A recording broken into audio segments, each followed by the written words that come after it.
They will tell me secrets. As part of your training to become a CIA officer, you must have learned how to manipulate people. That seems to me, from what I know of spies, pretty foundational to what it is to be a successful spy and to get information from someone else.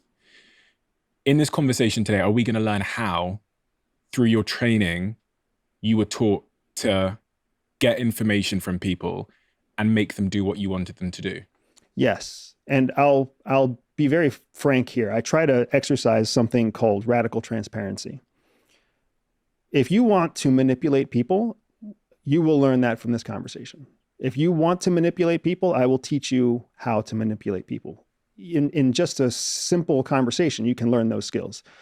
But the thing to understand that's the most important is that whether you want to manipulate or not, others are manipulating you just because you don't know what they're doing, right? The problem with being an intelligence operator is that to achieve the things you have to achieve, you sometimes have to do things that you don't want to do.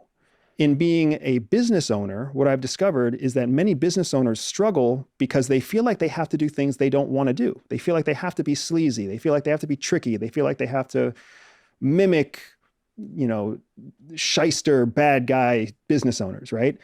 The flip side, if you think of a coin, one side of that coin is manipulation. And that coin has value. Manipulation has value.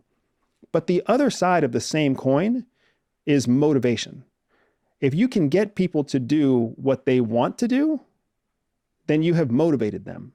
And that is worth just as much as getting people to do what you want them to do, which is manipulating them. We'll get into all of that, but I want to understand where you came from, because I think this is quite pertinent to both your work as a CIA officer, but also there's really interesting sort of psychological elements to why the CIA chose you that are deep within your childhood story. Going right back to the beginning of your life, what is the most important context we need to understand you? I think the most important thing to understand from my childhood is that I was raised by my mom. My father died. My father was killed before I was born. He died in a violent crime in California. I didn't know him ever. And my mom had to start life with a newborn son, not just as a single mom, but also as the single mom of a man who was killed in a crime. So it was my mom and my grandma that raised me from very young. My mom is a woman of color. She's Latina. My father was American Indian. So there was an element of racial diversity in 1980 when I was born that also kind of played a role in all of that. And the reason that that's important is not because of what happened in the past. It's because from that foundation, my mom married a Caucasian man who became my stepdad, who became my adopted father as well.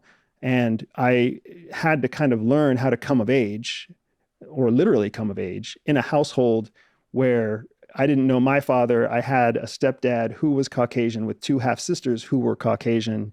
And my stepdad's whole goal was to just pull my mom as far away from her roots as possible because he didn't want to deal with all the drama that comes from being part of a Catholic Latin family.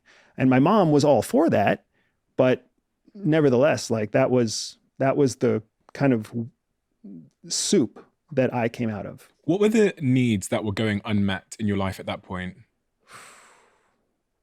You do not ask easy questions, man. So, I did not feel loved. Growing up, I did not feel loved. My mother loved me, and I know logically and rationally that she loved me. But my mother was a cold woman. She was focused on career success. She was focused on feminism. She was focused on other things.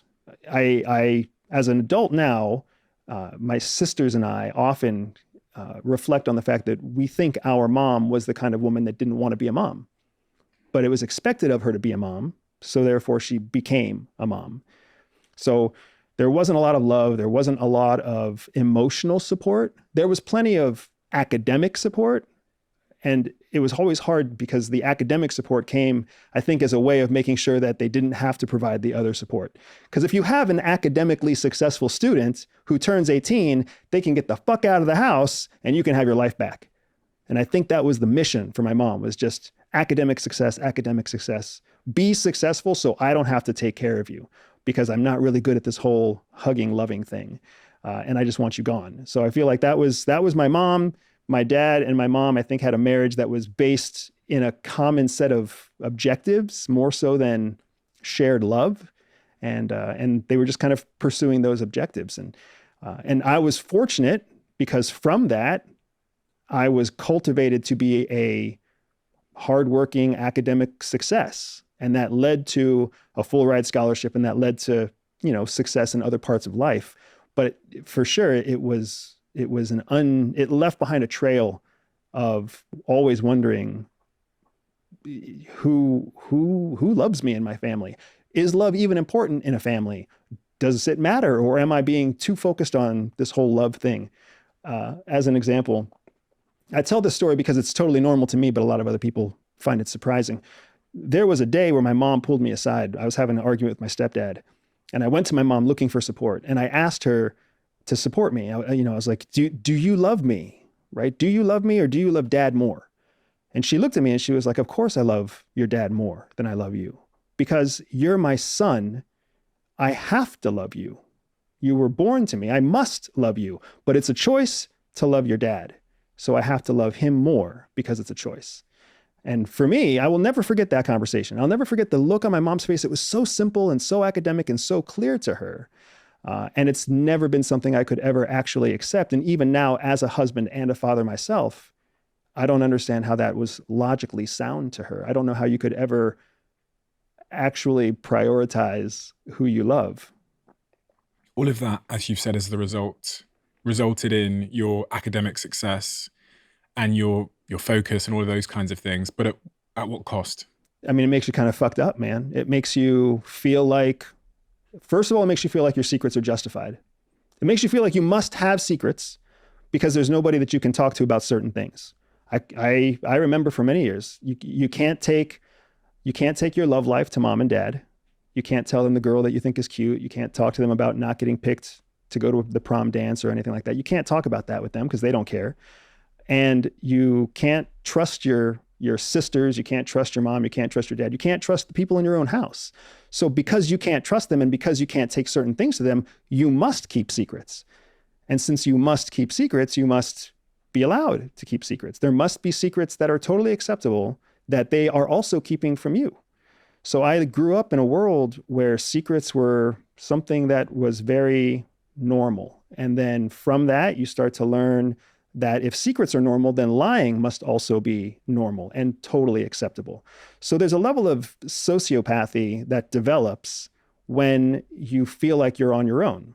And that's something that most people out there who are loners, who have grown up in that world, they learn to understand that there are certain elements of social behavior that are not culturally acceptable, but as long as you don't talk about them, you can practice them.